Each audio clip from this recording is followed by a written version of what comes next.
Okay, so we started the meeting earlier, and Al and I went through this whole steering calibration thing, and I came up with some brilliant ideas here. And we went through the tab planner, and I posted to the chat. I posted the code that I cut out of the tab planner that's doing this conversion, and it's dealing with 5 values. It takes, if you look at the code, it has forward velocity and rotational velocity and wheelbase and minimum turning radius, and both wheelbase and minimum turning radius you specify in the parameter file.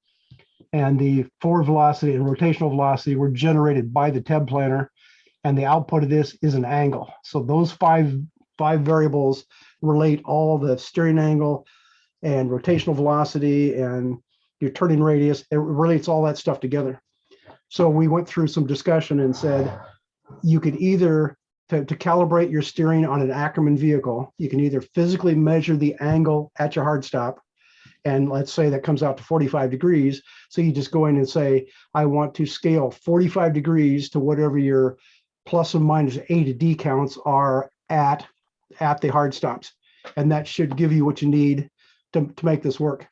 And then we also said that if you, instead of physically measuring the angle at the hard stop, which may not come out exactly right anyway, you can now go out and drive the thing around. So if you say, crank your steering all the way over to the hard stop and drive in a circle, you can now go measure that circle. And since it's all based on, all this stuff is based on base link, you have to actually measure it from the base link of your vehicle at one side of the circle to the other side. And by knowing the diameter of that circle, half that is the radius, that is the number you need. So you can run that radius and wheelbase back through this equation to find out what that angle is that created that circle. And then the other thing, the third way to do it, you could pull up any of the rotational velocities. If you have actual differential wheel odometry on your back wheels, that generates a rotational velocity. You could use that one, or you can generate rotational velocity from your GPS system, or you can take rotational velocity from your IMU. So any of those rotational velocities, you run those back through these equations. And again, you should be able to come up with what angle that was to create that diameter circle. And then again, so any of those 3 methods should give you an angle that says, here's the angle that the steering was at when we generated this circle. And if you did that at the hard stop, then that's your max and min on that. So any 3 of those methods should be able to come up with that angle, and you just simply scale the angle to your A to D counts on your steering, and you should be, hopefully that will work. And I haven't actually tried this, but we can move on, and one of these days I'll try that and see what it does. Did I miss anything there, Al? Anything else we were talking about? No, I think you covered it all. I was just going to ask a question around command velocity statements and the low level controller. At the low level controller, when it receives a command velocity steering command, I'm trying to wrap my head around, it's going to get a number. What does that number represent? And we should start calling that the modified command velocity, because this is not the normal one with rotational velocity.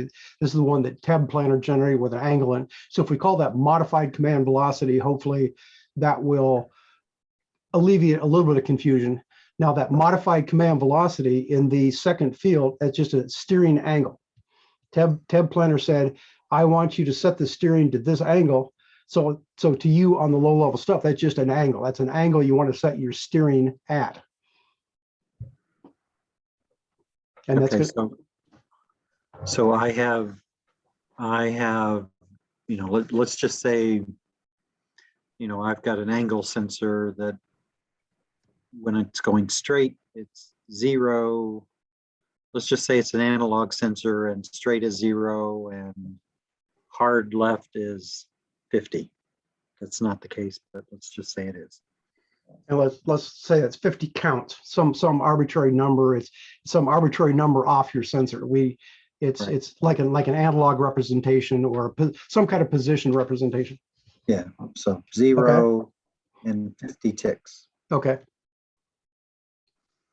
And each one of those, I don't know what a reasonable angle would be for a hard left.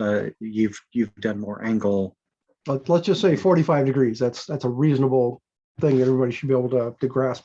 And just a note for anybody watching this, I keep saying degrees, but Ross actually uses radians as the representation for angle. So it's actually passing you an angle in radians, but I just convert that to degrees so I can understand what's going on.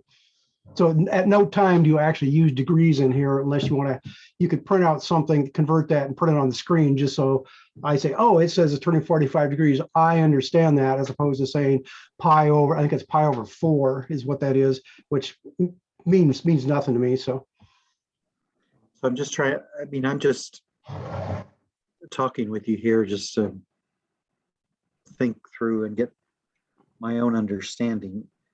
So turning left, 0 is straight, 50 ticks is a hard left. A hard left in your language is 45 degrees. I've got to program the low-level controller. The modified command velocity is actually going to give me another number. What do you think the modified command velocity number is going to be when it wants me to go 45 degrees left? it's going to be 45 degrees, which is pi over 4 is what it's going to be. But yes, you tell it what the angle is at your hard stop, and that's the number that will be coming in. So you can specify, in this case, you could specify 0 to 45 degrees coming into your low-level controller, and it will control the steering based on that. So you can have a map command that says 0 to 45 degrees will map to 0 to 50 encoder counts.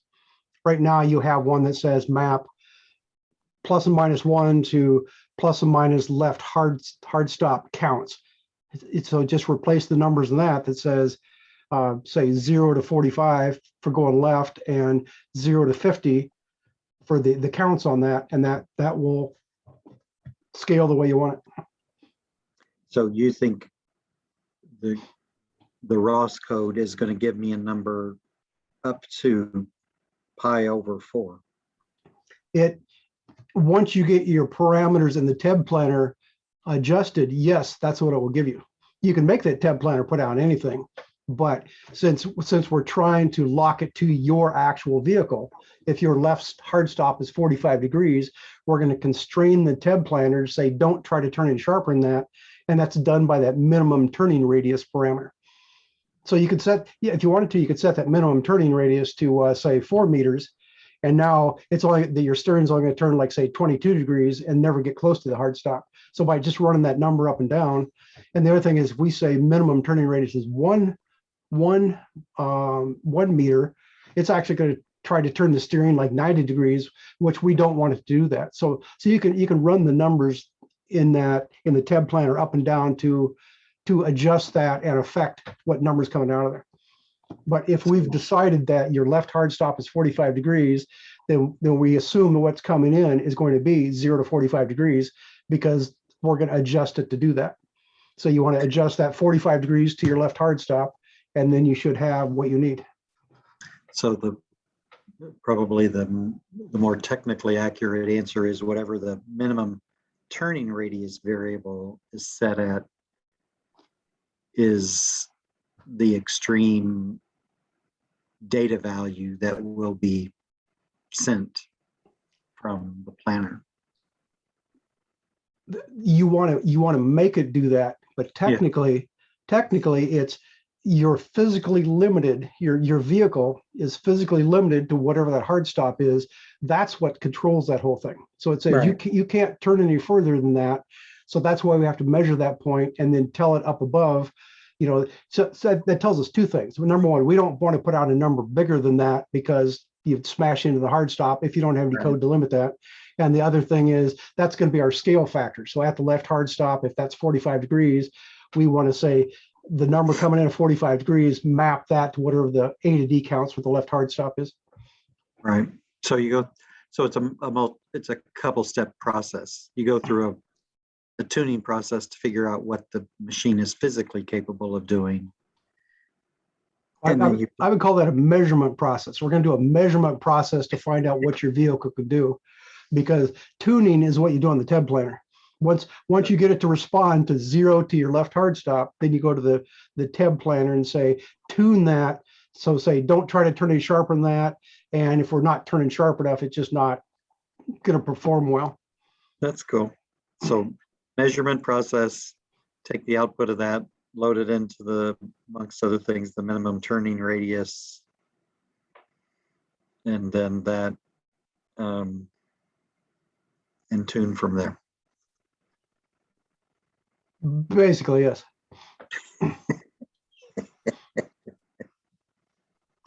Let's see, if I go try this, I'll try to get a step-by-step thing saying, measure this, and here's why, measure this, here's why, do this calculation, here's why. And then, because remember, you got this imaginary dividing line between your machine and ROS. And you can send a command velocity, a modified command velocity command across that interface, and your vehicle has to set the steering to what you just told it. And then up in ROS is making calculations and say, oh, I want to arbitrarily drive around this curve. I'm going to generate a curve. I'm going to generate commands to stay on that curve. And both sides are trying to agree on what is that number in between there. And in this case, if our left hard stop is 45 degrees, then they both agree that 0 to 45 degrees is our range. And if TED planner is going to say, I'm going to tell you to turn to 45 degrees, and expects your vehicle to actually do that. That's just the handshake or the agreement between the two sides on that. Before this call, I thought my low-level controller was going to be giving effectively a target rotational velocity number. And that's why we've been spending time with the IMU to have an instrument, a measurement for actual rotational velocity. And in reality, you can measure rotational velocity with an IMU or GPS or wheel odometry, but that's not what we're putting into it. That's just a way to verify, because now you can go back once you say, scale this to plus or minus 45 degrees and go out and drive it. You can now pull the numbers back out of any of those three instruments and say, what rotational velocity is that telling me, and run that back through those equations like we posted in chat to see, is that going to show up? I'm going to have to post that again in chat, because since we started recording afterwards, I don't think the chat got recorded. Let me, maybe it'll show up twice. Here, let me. I'm wondering, do I actually need an IMU to track rotational velocity? I would say no, you probably don't. But it's an easy way to verify that the stuff you just set up is correct. Because when all is said and done, you say, okay, I set it to 45 degrees and expect it to be right. Well, it could be when you go out and drive it, that's actually going to be off by 5 degrees or 10 degrees. So if you take the number back out and say, well, here's what it's supposed to be, you can now tweak your scaling up or down a little bit to get that to be exactly, to generate the exact size diameter based on 45 degrees that you expect. So in reality, you don't really have to know what the angle at the hard stop is anyway. You just want to know the angle coming in is going to generate the size of diameter of circle that you're looking for. So it's, again, that's just another part of the multi-step process once you get the whole thing running. Because without measuring rotational velocity at all coming back out, I think it's going to be completely drivable. And let me back up. But also in all the previous meetings, you kept saying, well, but Matt said the output of the TED planner is plus and minus 0.3. That's totally irrelevant. Those were simply numbers the way he had it tuned with a minimum turning radius and a wheelbase to work in the simulator. That's the numbers he was getting, which have nothing to do with your actual vehicle. So don't ever think about that plus and minus 0.3 again, because that's just going to lead you down another rabbit hole that you don't need to know. which brings up the next point. You've got code in you modified your command velocity mux, and you've got scaling in there to convert between plus and minus 1 and plus and minus 0.3. Well, again, that 0.3 is irrelevant. You just want to take what's coming out of the tab planner, which is an angle, pass it through the command velocity mux without doing any scaling, pass that right to your vehicle, and that's what it wants to see. And you got a good chance of that working. Now, we're going to come back to your joystick, and I'm going to say for the moment, it's probably going to work just the way it is. If you pass that plus and minus 1 through, your vehicle is going to say, oh, that's plus and minus 1 radian, and 1 radian is 57.3 degrees, which may be more or less than what your actual hard stop is. But since you're going to have code in your low-level controller saying if it's greater than the hard stop, I will ignore it. And if it's less than that, it's just going to be at a shallower angle. So I think right up front, it will still be drivable, but eventually you may want to add a scaling factor between the joystick, what do you call that? Joystick node, joystick teleop. I can't remember what yours was called, but you've got a program that takes input from the joystick driver and generates that plus and minus 1. Right. I went and looked at that. I assumed he should have had a parameter that when you start that up, you can say, well, instead of the output being plus and minus 1, make it this range instead. So that would have scaled it for you right there. And so I noticed both his forward speed and his steering put out plus and minus 1, which is just some arbitrary thing he came up with. So what you could do is make a node that says, instead of hacking on that command velocity mux, what you did on the other side, just put that back the way it's supposed to be and put a node between your joystick teleop and input to the command velocity that just simply says, map your plus and minus 1 into plus and minus whatever your angle at the hard stop is. So again, if we're going to use 45 degrees as the vehicle, then you want that to map plus and minus 1 to plus and minus your 45 degrees, which is really pi over 4.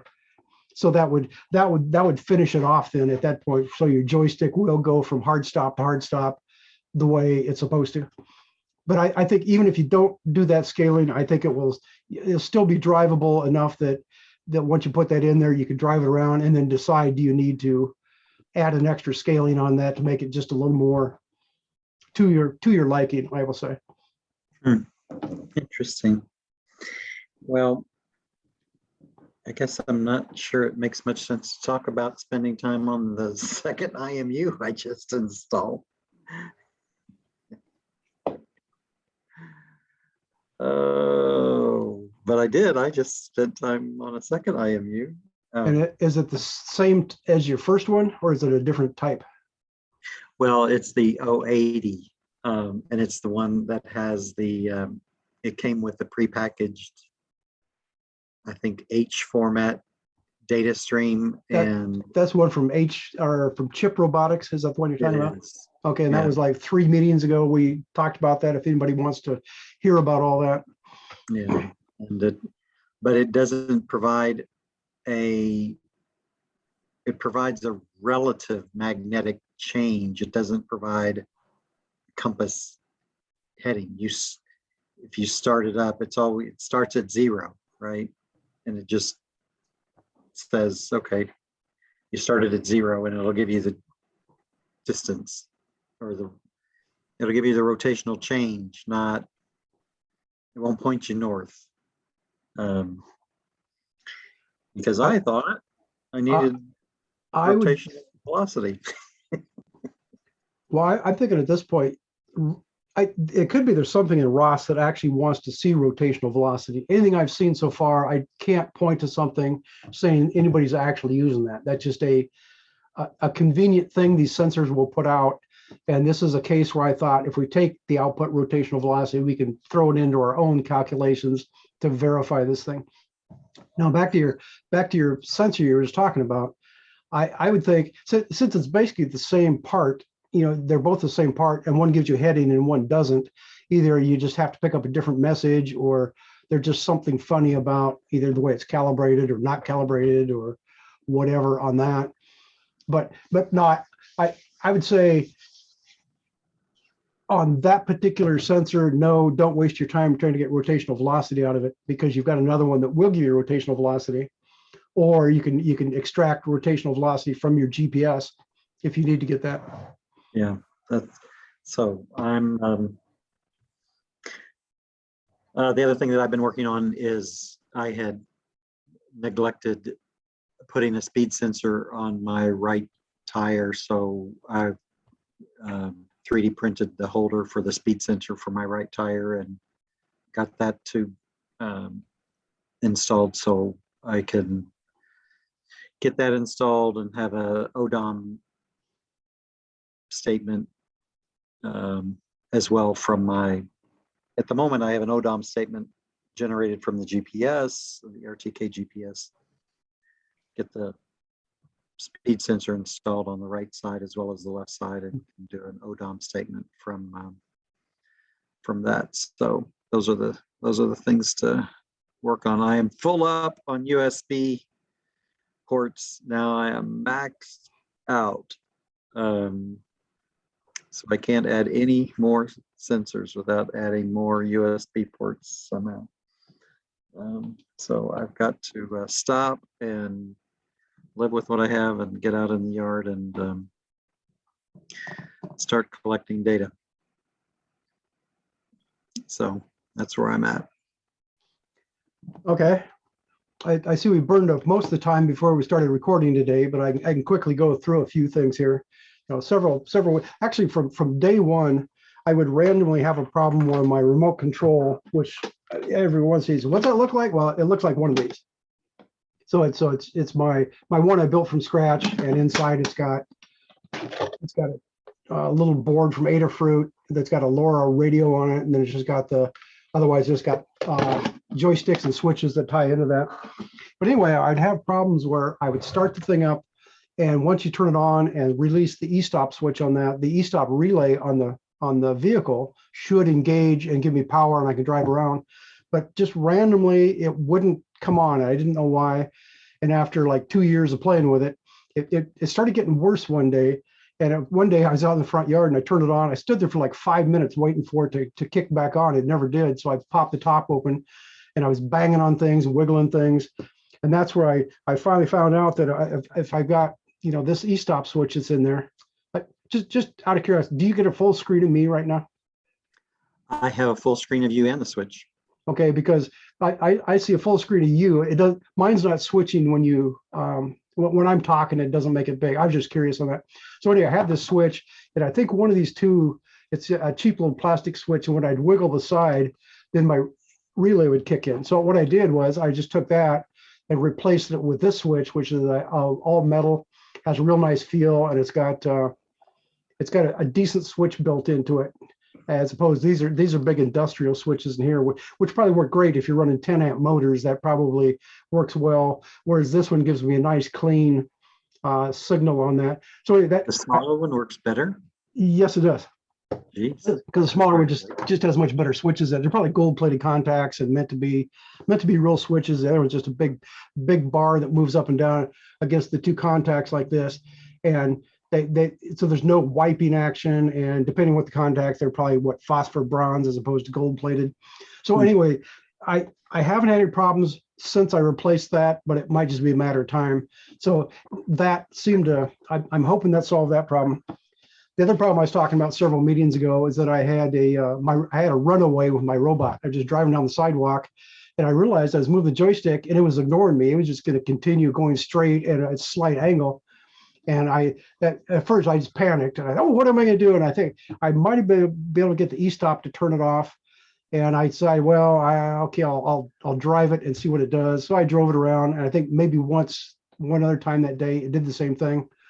And so I was in a total panic. I was going to take off the 12 volt to 24 volt DC to DC converter on my motor, which will reduce the forward speed by half, because it was going like 2.5 meters per second at full speed if it wanted to. That's pretty fast. And it's always the point where sure as heck, if you don't want it to go that fast, it will. So I didn't want to have to chase it down, but I was too lazy to go do that. I just continued on and kept driving it. And several other times I was out driving it, it would do that to me again. So then I didn't panic those times. I thought, okay, it's doing that. What's happening? I was looking at different things happening. And I finally came to the conclusion it's probably that the communication between my remote control receiver and my main microcontroller is not talking for whatever reason. And that's where I put in a CAN bus. That's the only thing I use CAN for. It sends CAN messages from the remote control receiver to my main microcontroller. And I realized that it's just like on command velocity. Everybody says in ROS, if you stop receiving command velocity messages, you should set your forward speed to 0. I should have something like that on this remote control interface, and I don't have that. So if it's putting out messages saying go forward at half a meter per second, half a meter per second, and all of a sudden it just stops talking, well, the main microcontroller just is going to continue on at that speed forever if that's what's wrong with it. And so I thought, well, I need to verify that. So I put a USB to CAN adapter onto my CAN bus and plugged it into the ROS computer. So I can now publish my ROS or publish my CAN message as a ROS topic, and that gets stored in my bag file. So I can come back later and say, was that publishing or not? And then likewise in the main microcontroller, I said, take those values after they're received and scaled, and I put that on my big long line of CSV variables. So that's telling me if it thinks it received it or not. So now if it does it, which it hasn't done it to me since I've done all that. So I don't know yet what the answer is, but if this happens, I can go back and look at the bag file and say, was the remote control receiver still publishing CAN messages? And if it was, then I go and look at the code for the main microcontroller and says, did it receive those messages? So I can look at it all the way through the chain now. So hopefully if it does that again, I can go back and analyze to see why it was doing that. Did you test your eStop, your RF eStop? It does work, and it's essentially separate because it's got messages coming from the transmitter. It receives the radio packet and looks at the bits for I've actually got a high bit and a low bit for the switch. They have to both be, they're going to be opposite of each other. So when it's up, one switch is on, the other one's off, and if I push it down, then it reverses those. So I thought that was an extra safety feature, which may have been safe enough that it prevented it from driving on the back of the first thing I was talking about. So anyway, yeah, while I was doing that, I realized I can still, some of the times when I hit the eStop, it would still work, but the messages that actually do the driving around are on the CAN message. So there's a physical wire to the relay from my Teensy on the remote control receiver, and that does still seem to follow the eStop switch on my transmitter. So I'm still fairly happy with that, even though I realize I need to play with that some more. In fact, speaking of playing with that some more, I bought, the last time I was ordered from Adafruit, here's one of the little LoRa radios that's just on a little square module, as opposed to the long feather module that I had before. Anyway, I want to rebuild it and put in a Teensy 3.5. So I've got more IO pins and put on the smaller radio. So anyway, someday I'm going to rebuild that. Back to your question, was the eStop still working? Yes, it was, because when I realized it was running away, I just hit the eStop and the thing just coasted to a stop and sat there. But then when I'd release the eStop, it'd start up again at whatever commands it had before. So that's why I thought it just wasn't communicating between the two devices. So now I've got a way to identify that. If it does it again, I can go analyze that. So another thing I was talking about at a couple of meetings ago, I was out driving around. I can't remember what I was trying to prove at that time, but as I came back, I went all the way around the block instead of halfway around the block like I usually do. I came back to my yard, I turned from the sidewalk, I was going to drive up onto the grass, and just as I did, the thing stopped. The forward motion stopped. Everything else seemed to still be working. The steering was working, all the other lights were flashing. And so I thought, okay, I don't know what's wrong. It could be the fuse. I might have blown up the DC to DC converter, might have blown up the main Cytron 30 amp power driver, or something might have fallen on top of that board and shorted it out. So anyway, I parked it in the house, went and checked, and sure enough, I had blown that fuse. It was a 20 amp fuse, and it no longer works. And the first revelation I had was, well, I thought, how could I verify that's not totally screwed? So what I did was I took a 5 amp fuse and put back in the thing, and it didn't blow the fuse. And I turned on the remote, and I'm able to drive forward and backwards. So it says all the circuitry is still intact. So I thought, well, how could I verify this? Because I had no idea how much current that main motor takes. So I decided to add a current sensor in there. And a couple of meetings ago, I was talking about, I've got this little current sensor board that came from Pololu, and the one that I had was a plus or minus 25 amp sensor. And it basically, you could put the two, you wire it like this. Here's a different version of that. And these were labeled as 20 amp on the package. When I opened them and look at the chip there, it's only good for 5 amps. Otherwise, I would have used this one. So basically, you got your two big power leads coming off this end. And I got it set up so I can just unplug the thing and put this in series with it. And coming off the other end, you just got little pins that you've got power and ground and output voltage. So I've got that tied back to a microcontroller. I use the microcontroller. It's on the B&O 55 because it was convenient and had very simplistic code. So I said, enable an analog input pin, read the value in, and again, that gets plotted out to my bag file so I can tell what it's doing.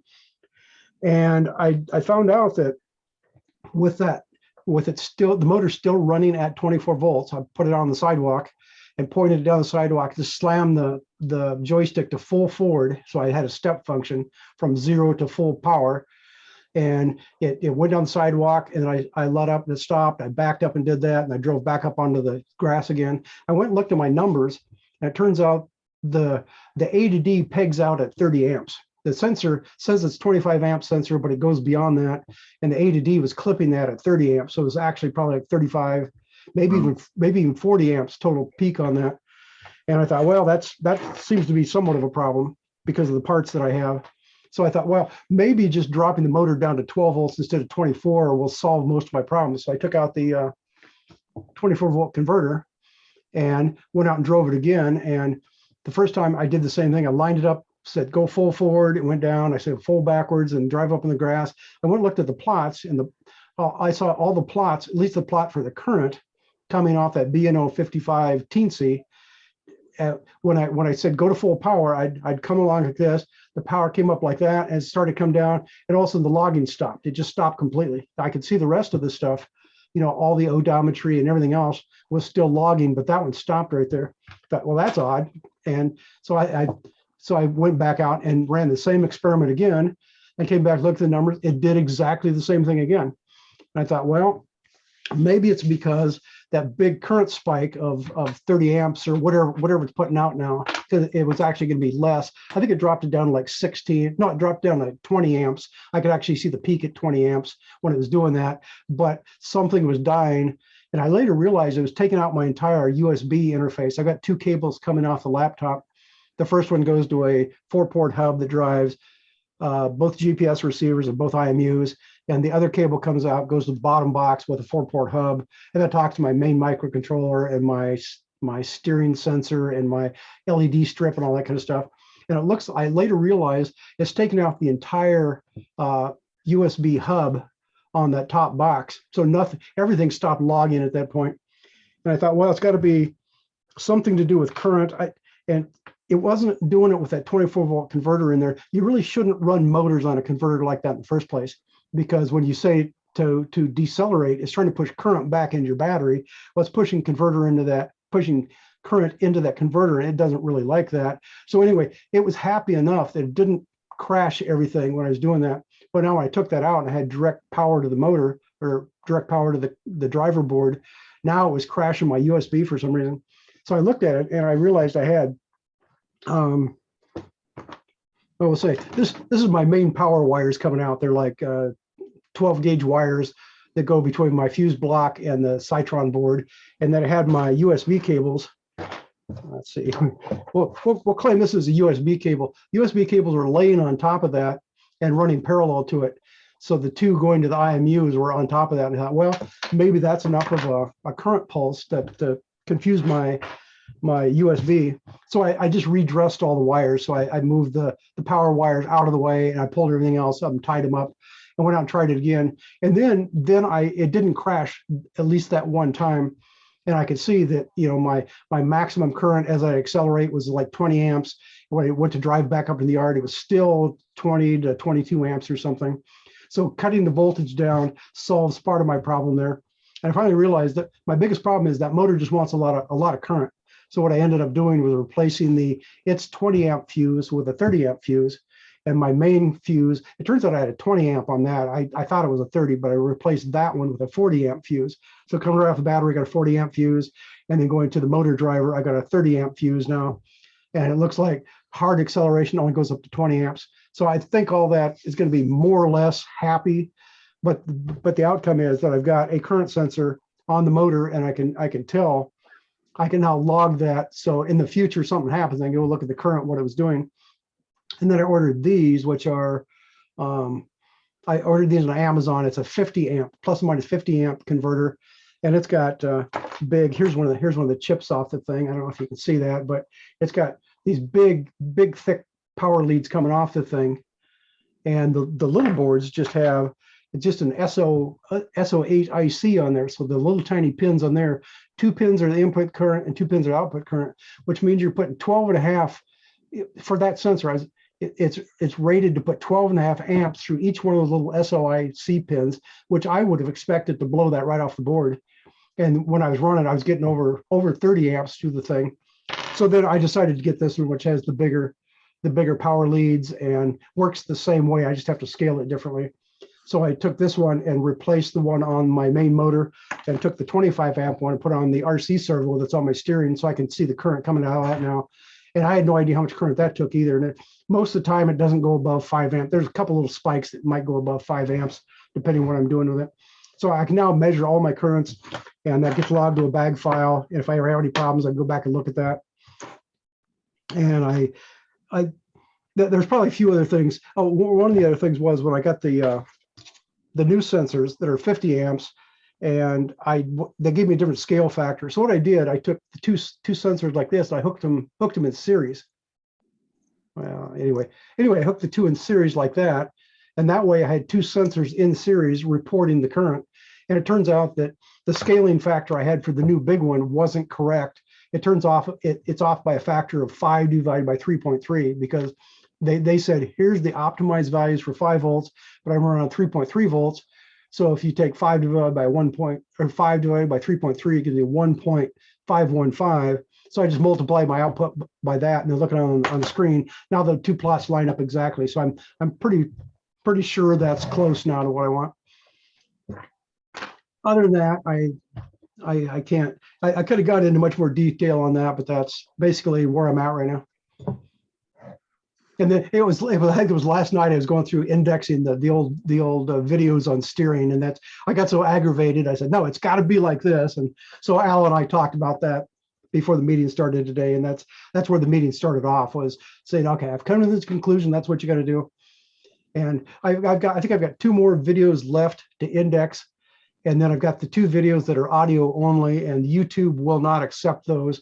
So I don't know if I have to create I might have to pull up a video editor and say, create a brand new video, and then import the audio on top of that, and then export that. Then maybe YouTube will accept it. But I think YouTube's complaining because it doesn't see a video stream in the video that I just sent it.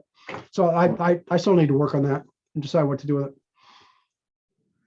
Well, the whole steering thing feels like a eureka moment, a little bit crazy making, but a eureka moment nonetheless. Well, we still have to prove that works. So we have to prove that it works, and then go back through your code and get as I say, rip out the scaling and do this and do that, maybe add some more scaling, but we'll try it and see if that actually comes together. I thought about this enough times and watched all these meetings where we spent half an hour to 45 minutes arguing about it, that finally, it forced me in my mind to say, no, it's got to be like this. So hopefully that'll make some sense. Where are the people who have actually done this? That's my question, Jeff. Not that you have an answer, but they're out there and it's all documented. It's just that by reading it, you can't figure out what it says.